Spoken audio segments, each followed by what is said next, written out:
Sir ಈ ವಿಚಾರಕ್ಕೆ ಸಂಬಂಧಪಟ್ಟಂತೆ ಕುಮಾರಣ್ಣ ನಾವು ಮೈತ್ರಿಯಲ್ಲಿದ್ದೀವಿ. ಕುಮಾರಣ್ಣ ಮಾಡಿದ್ರು ಅದು NDA ಹೋರಾಟನೇ. ರೈತರ ಪರವಾಗಿ ಕುಮಾರಣ್ಣ ಮೊದಲಿಂದಲೂ ಧ್ವನಿ ಎತ್ಕೊಂಡು ಬಂದಿರೋರು. ಯಾಕಂದರೆ ಕುಮಾರಣ್ಣಂಗೆ ರೈತರ ಬಗ್ಗೆ ಧ್ವನಿ ಎತ್ತೋದಕ್ಕೆ ಎಲ್ಲರಿಗಿಂತ ಹೆಚ್ಚು ಒಂದು ನೈತಿಕ ಹಕ್ಕೆ ಹಾಕಿದೆ ಅಂತ ಹೇಳಿದರೆ, ಅವರು ಮುಖ್ಯಮಂತ್ರಿ ಆಗಿದ್ದಾಗ, ಮೊದಲನೇ ಸರಿ ಮುಖ್ಯಮಂತ್ರಿ ಆಗಿದ್ದಾಗ ಅವರು ಮತ್ತು ಯಡಿಯೂರಪ್ಪ ಸಾಹೇಬರು ಸೇರಿ ಬಡ್ಡಿ ಮನ್ನಾ ಮಾಡಿದಂಥವ್ರು.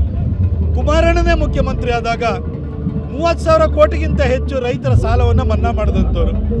ರೈತರ ಪರವಾಗಿ ಅವ್ರ ತಂದೆನೂ ಕೂಡ ನೀರನ್ನು ಉಳಿಸ್ಕೊಳ್ಳೋಕ್ಕೆ, ನದಿಯನ್ನು ಉಳಿಸ್ಕೊಳ್ಳೋದ್ರೆ ದೊಡ್ಡ ಹೋರಾಟವನ್ನು ಮಾಡಿದವರು.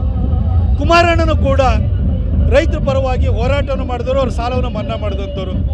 ಅವರಲ್ಲಿ ಹೋಗಿ ಕೇಳ್ತಾ ಇದ್ದಾರೆ ಅಂತಂದರೆ ಕುಮಾರಣ್ಣನೂ ಕೂಡ NDA ಪ್ರತಿನಿಧಿಯಾಗಿ ಅವರಲ್ಲಿ ಕೇಳ್ತಾ ಇದ್ದಾರೆ, ನ್ಯಾಯ ಕೇಳ್ತಾ ಇದ್ದಾರೆ. ಇಲ್ಲೇನು BJPನೇ ಹೋಗಬೇಕು ಅನ್ನೋಕ್ಕೆ ನಮ್ಮ ಅಧ್ಯಕ್ಷರು, ವಿರೋಧ ಪಕ್ಷದ ನಾಯಕರಾದ ಆರ್ ಅಶೋಕಣ್ಣವ್ರು ಹೋಗಿದ್ರು. ಈ ಕುಮಾರಣ್ಣನು ಕೂಡ ನಮ್ಮ ಪ್ರತಿನಿಧಿ, ನಮ್ಮ ನಾಯಕರೇ ಅವರನ್ನು ಕೂಡ. ಕರ್ನಾಟಕದಲ್ಲಿ NDA ಟಾರ್ಗೆಟ್ ಆಗ್ತಿದೆ ಸರ್, ಯಾಕಂದ್ರೆ ಪ್ರಿಯಾಂಕಾ ಖರ್ಗೆ ಅವರು RSS ಅವ್ರನ್ನ ಟಾರ್ಗೆಟ್ ಮಾಡ್ತಿದ್ದಾರೆ. ಇವತ್ತಿಗೆ ಇಷ್ಟೇ ಸಾಕು. ಅಖಾಡೆಗಿಳಿ ಅಂತ ಸರ್ ಈ ವಿಚಾರಕ್ಕೆ ಸಂಬಂಧಪಟ್ಟಂತೆ ಕುಮಾರಣ್ಣ ನಾವು ಮೈತ್ರಿಯಲ್ಲಿದ್ದೀವಿ. ಕುಮಾರಣ್ಣ ಮಾಡಿದ್ರು ಅದು NDA ಹೋರಾಟನೇ. ರೈತರ ಪರವಾಗಿ ಕುಮಾರಣ್ಣ ಮೊದಲಿಂದಲೂ ಧ್ವನಿ ಎತ್ಕೊಂಡು ಬಂದಿರೋರು. ಯಾಕಂದರೆ ಕುಮಾರಣ್ಣಂಗೆ ರೈತರ ಬಗ್ಗೆ ಧ್ವನಿ ಎತ್ತೋದಕ್ಕೆ ಎಲ್ಲರಿಗಿಂತ ಹೆಚ್ಚು ಒಂದು ನೈತಿಕ ಹಕ್ಕೆ ಹಾಕಿದೆ ಅಂತ ಹೇಳಿದರೆ, ಅವರು ಮುಖ್ಯಮಂತ್ರಿ ಆಗಿದ್ದಾಗ, ಮೊದಲನೇ ಸರಿ ಮುಖ್ಯಮಂತ್ರಿ ಆಗಿದ್ದಾಗ ಅವರು ಮತ್ತು ಯಡಿಯೂರಪ್ಪ ಸಾಹೇಬರು ಸೇರಿ ಬಡ್ಡಿ ಮನ್ನಾ ಮಾಡಿದಂಥವ್ರು. ಕುಮಾರಣ್ಣನೇ ಮುಖ್ಯಮಂತ್ರಿ ಆದಾಗ 30,000 ಕೋಟಿಗಿಂತ ಹೆಚ್ಚು ರೈತರ ಸಾಲವನ್ನು ಮನ್ನಾ ಮಾಡಿದಂಥವ್ರು. ರೈತರ ಪರವಾಗಿ ಅವ್ರ ತಂದೆನೂ ಕೂಡ ನೀರನ್ನು ಉಳಿಸ್ಕೊಳ್ಳೋಕ್ಕೆ, ನದಿಯನ್ನು ಉಳಿಸ್ಕೊಳ್ಳೋದ್ರೆ ದೊಡ್ಡ ಹೋರಾಟವನ್ನು ಮಾಡಿದವರು. ಕುಮಾರಣ್ಣನೂ ಕೂಡ ರೈತರ ಪರವಾಗಿ ಹೋರಾಟವನ್ನು ಮಾಡಿದವರು, ಅವ್ರ ಸಾಲವನ್ನು ಮನ್ನಾ ಮಾಡಿದಂಥವ್ರು. ಅವರಲ್ಲಿ ಹೋಗಿ ಕೇಳ್ತಾ ಇದ್ದಾರೆ ಅಂತಂದರೆ ಕುಮಾರಣ್ಣನೂ ಕೂಡ NDA ಪ್ರತಿನಿಧಿಯಾಗಿ ಅವರಲ್ಲಿ ಕೇಳ್ತಾ ಇದ್ದಾರೆ, ನ್ಯಾಯ ಕೇಳ್ತಾ ಇದ್ದಾರೆ. ಇಲ್ಲೇನು BJPನೇ ಹೋಗಬೇಕು ಅನ್ನೋಕ್ಕೆ ನಮ್ಮ ಅಧ್ಯಕ್ಷರು, ವಿರೋಧ ಪಕ್ಷದ ನಾಯಕರಾದ ಆರ್ ಅಶೋಕಣ್ಣವ್ರು ಹೋಗಿದ್ರು.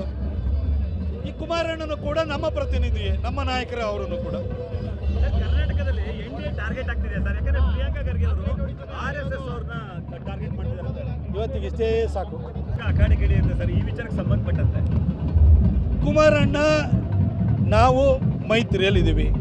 ಕುಮಾರಣ್ಣ ಮಾಡಿದ್ರು ಅದು NDA ಹೋರಾಟನೇ. ರೈತರ ಪರವಾಗಿ ಕುಮಾರಣ್ಣ ಮೊದಲಿಂದಲೂ ಧ್ವನಿ ಎತ್ಕೊಂಡು ಬಂದಿರೋರು. ಯಾಕಂದರೆ ಕುಮಾರಣ್ಣಂಗೆ ರೈತರ ಬಗ್ಗೆ ಧ್ವನಿ ಎತ್ತೋದಕ್ಕೆ ಎಲ್ಲರಿಗಿಂತ ಹೆಚ್ಚು ಒಂದು ನೈತಿಕ ಹಕ್ಕೆ ಹಾಕಿದೆ ಅಂತ ಹೇಳಿದರೆ, ಅವರು ಮುಖ್ಯಮಂತ್ರಿ ಆಗಿದ್ದಾಗ, ಮೊದಲನೇ ಸರಿ ಮುಖ್ಯಮಂತ್ರಿ ಆಗಿದ್ದಾಗ ಅವರು ಮತ್ತು ಯಡಿಯೂರಪ್ಪ ಸಾಹೇಬರು ಸೇರಿ ಬಡ್ಡಿ ಮನ್ನಾ ಮಾಡಿದಂಥವ್ರು. ಕುಮಾರಣ್ಣನೇ ಮುಖ್ಯಮಂತ್ರಿ ಆದಾಗ 30,000 ಕೋಟಿಗಿಂತ ಹೆಚ್ಚು ರೈತರ ಸಾಲವನ್ನು ಮನ್ನಾ ಮಾಡಿದಂಥವ್ರು. ರೈತರ ಪರವಾಗಿ ಅವ್ರ ತಂದೆನೂ ಕೂಡ ನೀರನ್ನು ಉಳಿಸ್ಕೊಳ್ಳೋಕ್ಕೆ, ನದಿಯನ್ನು ಉಳಿಸ್ಕೊಳ್ಳೋದ್ರೆ ದೊಡ್ಡ ಹೋರಾಟವನ್ನು ಮಾಡಿದವರು. ಕುಮಾರಣ್ಣನೂ ಕೂಡ ರೈತರ ಪರವಾಗಿ ಹೋರಾಟವನ್ನು ಮಾಡಿದವರು, ಅವ್ರ ಸಾಲವನ್ನು ಮನ್ನಾ ಮಾಡಿದಂಥವ್ರು. ಅವರಲ್ಲಿ ಹೋಗಿ ಕೇಳ್ತಾ ಇದ್ದಾರೆ ಅಂತಂದರೆ ಕುಮಾರಣ್ಣನೂ ಕೂಡ NDA ಪ್ರತಿನಿಧಿಯಾಗಿ ಅವರಲ್ಲಿ ಕೇಳ್ತಾ ಇದ್ದಾರೆ, ನ್ಯಾಯ ಕೇಳ್ತಾ ಇದ್ದಾರೆ. ಇಲ್ಲೇನು BJPನೇ ಹೋಗಬೇಕು ಅನ್ನೋಕ್ಕೆ ನಮ್ಮ ಅಧ್ಯಕ್ಷರು, ವಿರೋಧ ಪಕ್ಷದ ನಾಯಕರಾದ ಆರ್ ಅಶೋಕಣ್ಣವ್ರು ಹೋಗಿದ್ರು. ಈ ಕುಮಾರಣ್ಣನು ಕೂಡ ನಮ್ಮ ಪ್ರತಿನಿಧಿ, ನಮ್ಮ ನಾಯಕರೇ ಅವರನ್ನು ಕೂಡ. ಕರ್ನಾಟಕದಲ್ಲಿ NDA ಟಾರ್ಗೆಟ್ ಆಗ್ತಿದೆ ಸರ್, ಯಾಕಂದ್ರೆ ಪ್ರಿಯಾಂಕಾ ಖರ್ಗೆ ಅವರು RSS ಅವ್ರನ್ನ ಟಾರ್ಗೆಟ್